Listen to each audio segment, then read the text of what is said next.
Profesor Wagner, muy buenas noches compañeros. Bueno, nosotros vamos a presentar nuestro proyecto final del curso de formalización de negocios. Para lo cual, nosotros somos dos integrantes, mi persona quien les saluda, Cristian Junior Espinosa Ramos, y mi compañera Marilyn Jennifer Santiago Guisado. De acuerdo, nuestro proyecto se basa a Red Chausac. ¿Nosotros qué ofrecemos? Ofrecemos la venta de comida criolla y oriental. Nos encontramos dentro del sector gastronómico. Nuestro tipo ya sería una sociedad anónima cerrada, que es una SAC, conformado por dos socios que somos yo y mi compañera. De acuerdo. ¿Qué trámites debe realizar una persona natural para formalizar su emprendimiento? Uno, ¿no? Debería realizar una reserva de nombre, elaborar la minuta de constitución dentro de las escrituras públicas, inscripción en la SUNAT, obtener su RUC, tramitar también el registro único, ¿no?, del contribuyente RUC en la SUNAT, inscribir también a los trabajadores dentro de salud, también solicitar el permiso o autorización especial, ¿no?, ante el ministerio respectivo en caso lo requiera su actividad económica. ¿Qué trámites debe realizar una persona jurídica para formalizarse? Uno, registrar a la empresa, que quiere decir elección del tipo de personería, constitución de la empresa, elaboración de la escritura pública, inscripción también en los registros de persona, ¿no?, jurídica. Dos, hacer el registro para obtener la clave SOL, el número de RUC y el régimen tributario. 3. Gestionar la autorización para el inicio de la actividad. 4. Registro laboral, que incluye la declaración en la planilla electrónica, registro de contrato de trabajo, registro en la REMIPE y también el registro en salud de los trabajadores. 5. La respectiva autorización municipal para obtener la licencia de funcionamiento, que es muy importante también. ¿Qué significa tener responsabilidad limitada e ilimitada, ¿no? O ilimitada, disculpen. Una sociedad de responsabilidad limitada, ¿no?, es un tipo de sociedad mercantil en el que la responsabilidad está limitada al capital aportado, ¿no? Por lo tanto, en el caso de que se contraigan deudas, ¿no?, dentro de la empresa, no corresponde, no responde con el patrimonio personal de los socios. No quiere decir que no les afecta con el patrimonio personal que tenga cada socio dentro de la empresa, sino al aportado en dicha empresa limitada. Ahora, en el tema de la responsabilidad ilimitada, ¿no?, es un tipo de sociedad donde las personas son aquellas donde los socios responden ilimitadamente a las deudas, ¿no?, que pueda contraer la empresa dentro de su funcionamiento, ¿no?, o los años que viene ya trabajando, ¿no? Quiere decir que cuando, ¿no?, que los bienes de la sociedad no son suficientes para pagar las deudas, es responsabilidad de cada socio, ¿no?, pagar incluso con todos sus bienes que tenga, ¿no?, cada socio dentro de la empresa. ¿Cuáles son los principales, ¿no?, derechos laborales de los trabajadores? Bueno, es una jornada de trabajo, una remuneración mínima vital de las horas extras, un descanso semanal obligatorio, descansos en días no laborables, que son los feriados, descansos vacacionales. También tienen, en el caso de si tengan hijos, les corresponde también el derecho a la asignación familiar, también las respectivas ratificaciones legales, ¿no?, que corresponden en los meses de julio y también de diciembre. También les corresponde el pago de CTS, ¿no?, la compensación por el tiempo de servicio, que se abonan en el mes de mayo y también en el mes de noviembre, ¿no? Y también les corresponde la boleta de remuneraciones. ¿Cuáles son las tres características para considerar a una persona como trabajador, ¿no? Que tenga una prestación personal por sus servicios, el pago de la remuneración y la subordinación. ¿Cuáles son las diferencias de los contratos a plazo indeterminado, determinado y a tiempo parcial? En el caso del plazo indeterminado, tienen una fecha de inicio, pero no de culminación. Termina en caso el trabajador renuncia o cometa una falta grave, ¿no?, que pueda ser una falta muy grave dentro de la empresa, que no cumpla con unas normas muy fuertes dentro de la empresa y que dé a un lugar de despido, ¿no? Ahora también el tema del plazo determinado, ¿no?, es aquel que se establece por periodos específicos de tiempo, ¿no? En la duración del contrato está escrita expresamente en el documento, ¿no?, del contrato, ya sean por un plazo determinado, digamos, de 3 meses de prueba, o también por un plazo, digamos, de 6 meses o un año.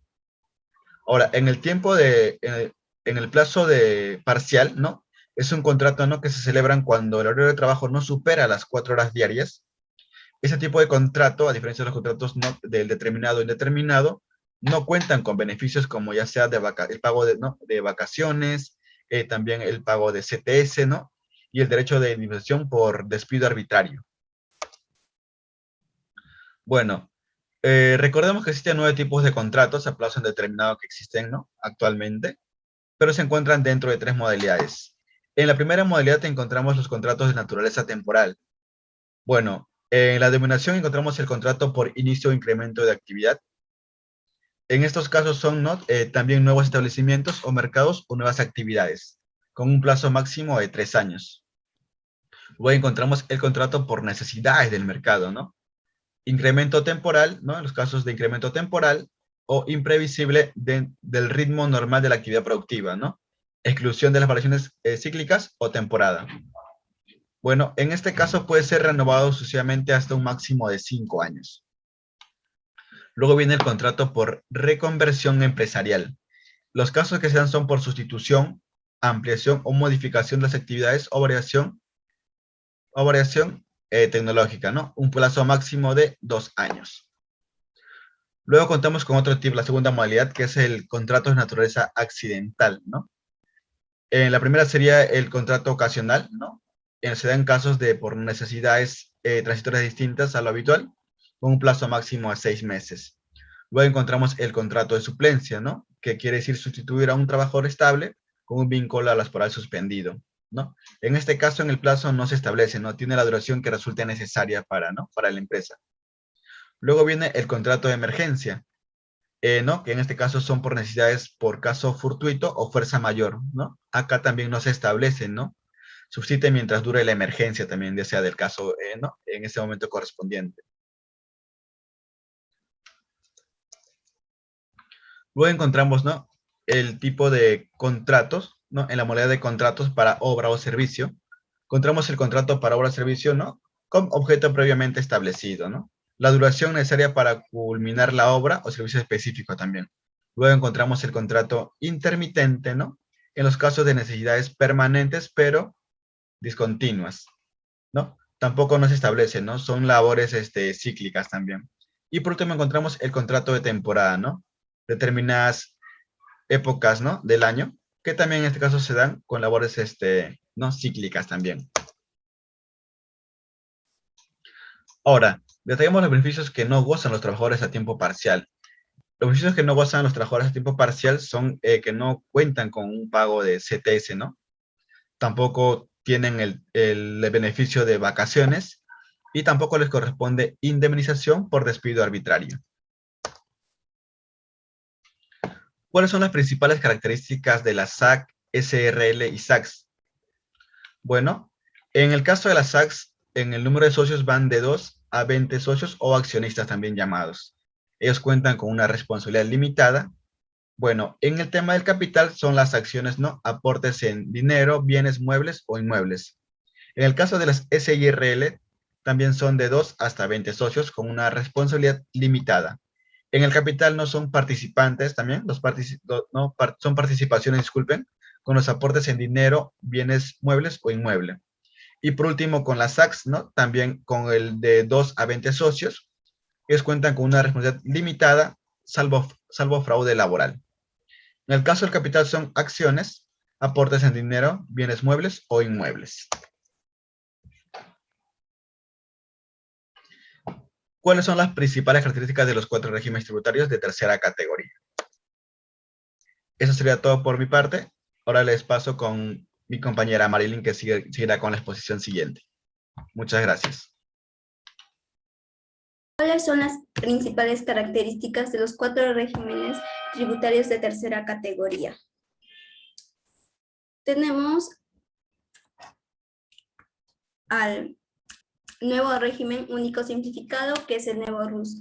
¿Quiénes pueden ser los contribuyentes al nuevo RUS? Las personas naturales que ejerzan una actividad empresarial y personas naturales no profesionales con actividad de oficio, ya sean jardineros, pintores, carpinteros, etc.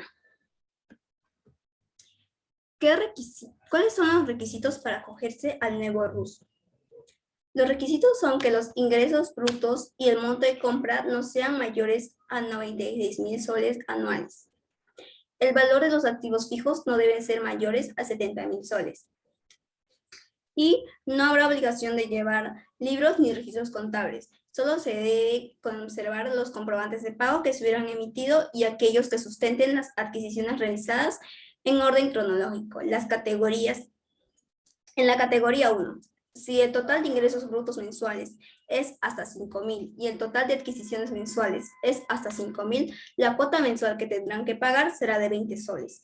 Y en la categoría 2, si el total de ingresos brutos mensuales es hasta 8.000 y el total de adquisiciones mensuales es de hasta 8.000, la cuota mensual que tendrán que pagar será de 50 soles. Y en la categoría 3, las ventas inferiores a 60.000 soles anuales no pagarán la cuota mensual. El régimen especial de impuesto a la renta RER. Este régimen está dirigido a personas naturales y jurídicas que obtengan rentas de tercera categoría provenientes de actividad de comercio y industria y actividades de servicio. ¿Cuáles son los requisitos para acogerse a la red? Los requisitos es que los ingresos netos anuales y adquisiciones deben ser menores a 525.000 en el transcurso de cada año. El valor de los activos fijos deben ser menores a 126.000 y se debe desarrollar las actividades generadoras de renta de tercera categoría con personales que no superen las 10 personas por turno de trabajo. El pago de tributos mensuales.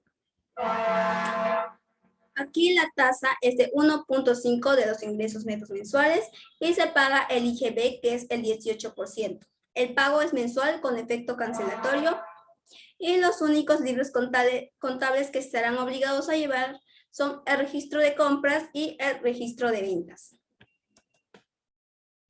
Tenemos lo que es también el régimen MIPE tributario RMT, que está dirigido para personas naturales y jurídicas, sucesiones indivisas y sociedades conyugales que obtengan rentas de tercera categoría que no superen los 1.700 UITs en el ejercicio gravable.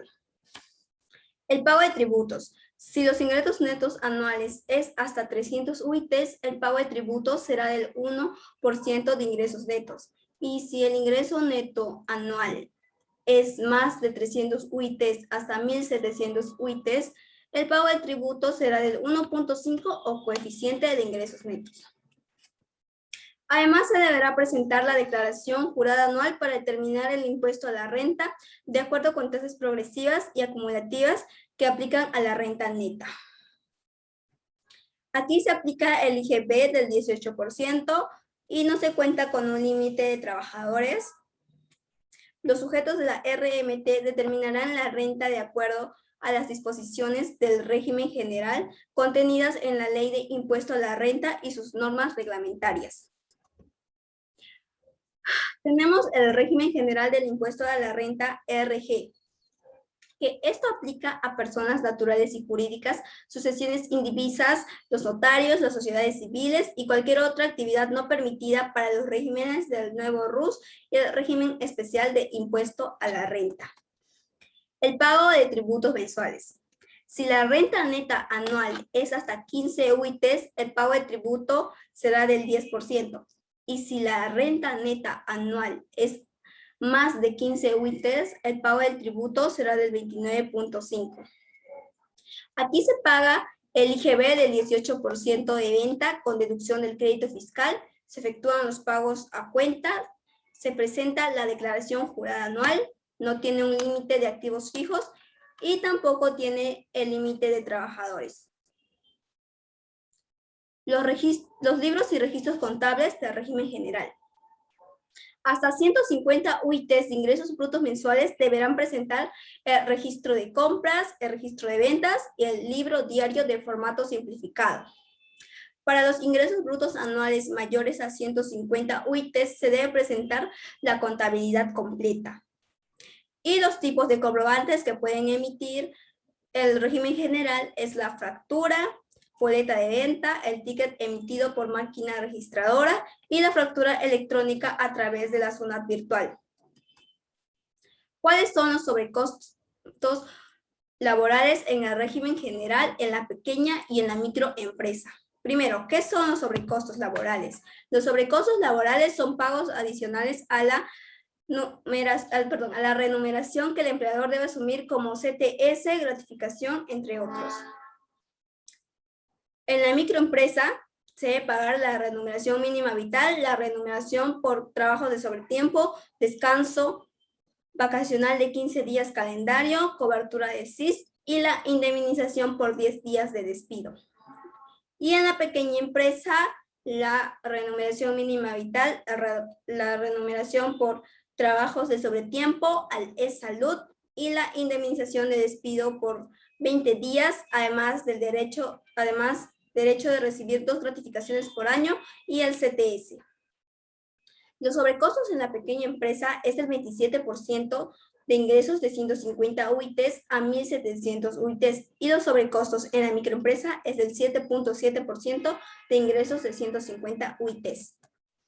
¿Cómo se registra una empresa en el REMIPE? El registro puedes realizarlo de forma online, para ello debes tener el RUC, tu usuario y clave SOL de la micro o pequeña empresa. Los pasos que debes seguir es ingresar al Ministerio de Trabajo y Promoción del Empleo y buscar el registro de la micro y pequeña empresa, que es la REMIPE. Luego se abrirá una ventana donde deberás ingresar al RUC, el usuario y clave SOL. Luego se abrirá una pantalla de color azul donde debes dar clic en el módulo de registro de la MIPE. Debes tener en cuenta que si tienes una micro o pequeña empresa y deseas acceder a los beneficios de la ley MIPE, lo único que debes hacer es inscribirla en el registro de la micro y pequeña empresa REMIPE. Cabe precisar que pueden entrar en él las micro y pequeñas empresas constituidas por personas naturales o jurídicas dedicadas a actividades como extracción, transformación, producción, comercialización de bienes o prestación de servicios. Asimismo, debe tener como mínimo un trabajador. Recuerda que no pueden acceder en ese registro las empresas de rubro de bares, discotecas, casinos y juegos de azar. ¿Qué es el Reglamento Interno de Trabajo, también conocido como el RIT? El Reglamento Interno de Trabajo es la norma elaborada por el empleador para fomentar y mantener la armonía de sus trabajadores. Estas señalan las atribuciones y acciones de ambas partes dentro de la relación laboral. Los empleadores con más de 100 trabajadores están obligados a contar con un Reglamento Interno de Trabajo. En los otros casos es opcional. ¿Qué temas contiene el RIT? Contiene la admisión de ingresos de los trabajadores, las jornadas y horarios de trabajo, el tiempo de alimentación principal, las normas de control de asistencia al trabajo, normas de permanencia en el puesto, contenido, permisos, licencias e inasistencias, la modalidad de los descansos semanales, derechos y obligaciones del empleador, derechos y obligaciones del trabajador, las normas tendientes al fomento y mantenimiento de la armonía entre trabajadores y empleadores y las medidas disciplinarias. ¿Qué otros temas contiene el RIT?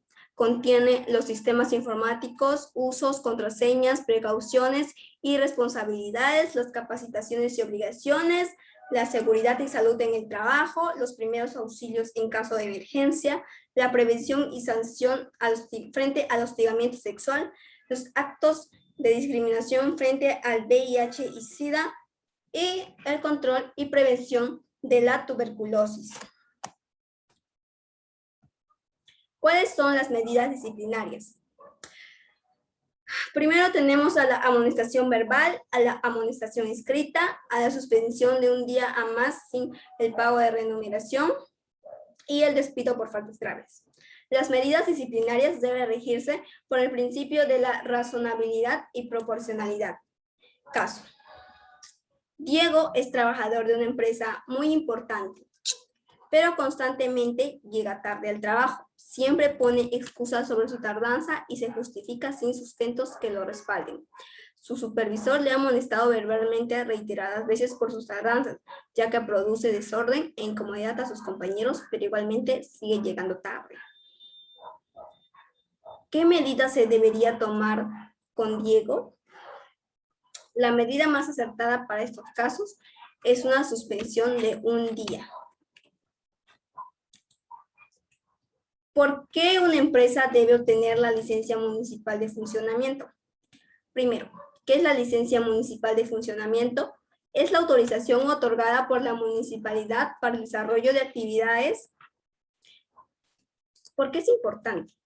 Es importante porque permite la realización de actividades económicas legalmente permitidas conforme a la planificación urbana y bajo condiciones de seguridad. Permite acreditar la formalidad del negocio ante entidades públicas y privadas, favoreciendo su acceso al mercado. ¿Qué es el certificado de defensa civil? Es el documento en el cual certifica que su establecimiento cumple con las medidas de seguridad que las autoridades solicitan en las edificaciones con base de 4 niveles de riesgo, que son el nivel bajo, el nivel medio, el nivel alto y el muy alto. Y aquí tenemos nuestro restaurante Rest South, que forma parte del trabajo aplicativo profesional TAP. Tipo de sociedad recomendable. Rest South será una sociedad de SAC.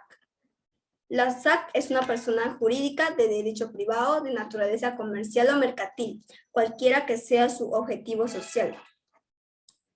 Cuenta con un mínimo de 2 y máximo de 20 accionistas o socios. Régimen tributario. Los regímenes tributarios son categorías mediante las cuales los contribuyentes, ya sean personas naturales o jurídicas, realicen actividades generadoras de rentas de tercera categoría, deberán incorporarse a fines de pago de los impuestos. Rest South pertenecerá al régimen MIPE tributario. Tipos de contrato con el aplazo que utilizarán. Nosotros como Rest South trabajaremos con el contrato determinado contando con un periodo de prueba de 3 meses, ya que es necesario contar con un buen personal bajo esta modalidad y también con el contrato de actividad temporal por el inicio de actividad. Este contrato de trabajo deberá ser inferior a 4 horas diarias. Muy bien, eso es todo. Muchas gracias, profesor y compañero, por su atención y nosotros somos el grupo 4.